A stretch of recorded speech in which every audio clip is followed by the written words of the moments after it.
हमारा अगला वर्ड है कॉन्स्क्रिप्ट। तो चलिए देखते हैं कि इस वर्ड को हम सेंटेंस में कैसे यूज कर सकते हैं।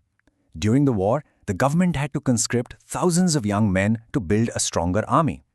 इस सेंटेंस का मतलब ये हुआ कि युद्ध के दौरान सरकार को एक मजबूत सेना बनाने के लिए हजारों युवाओं को जबरदस्ती भर्ती करना पड़ा। देखा आपने, यहां पर कंस्क्रिप्ट एक वर्ब यानी एक क्रिया की तरह यूज हो रहा है।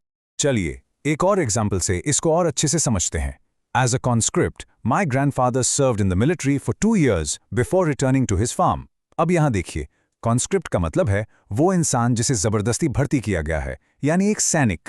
तो इस सेंटेंस का मतलब हुआ, एक सैनिक के रूप में मेरे दादाजी ने खेत पर लौटने से पहले 2 साल तक सेना में सेवा की। इसलिए यहां पर conscript एक नाउन यानी संज्ञा की तरह इस्तेमाल हुआ है। एक और सेंटेंस देखते हैं ताकि कॉन्सेप्ट बिल्कुल क्लियर हो जाए। Many countries have laws that allow them to conscript citizens in times of national emergency. इसका सीधा सा मतलब है कि कई देशों में ऐसे कानून हैं जो उन्हें नेशनल इमरजेंसी के टाइम पर अपने नागरिकों को सेना में जबरदस्ती भर्ती करने की अनुमति देते हैं। पता है, ये वर्ड न्यूज और हेडलाइंस में भी काफी यूज होता है। जैसे कि ये एग्जाम्पल देखिए। A new policy requires 18-year-olds to register, a first step towards a system of conscripts.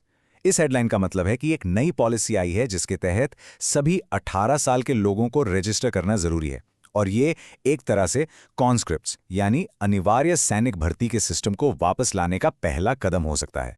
तो अब जब आपको कॉन्स्क्रिप्ट का मतलब समझ आ गया है, चलिए इसके कुछ सिनोनिम्स और एंटोनिम्स भी देख लेते हैं। सिनोनिम्स यानी इससे मिलते जुलते शब्द हैं ड्राफ्ट, रिक्रूट और एनलिस्ट। इन सब का मतलब भी लगभग भर्ती करने से ही जुड़ा है। और अब इसके एंटोनिम्स यानी इसके उल्टे शब्द ये हैं वॉलंटियर यानी जो अपनी मर्जी से ज्वाइन करे, और प्रोफेशनल सोल्जर। बस आज के लिए इतना ही, मिलते हैं नेक्स्ट वीडियो में। Happy learning.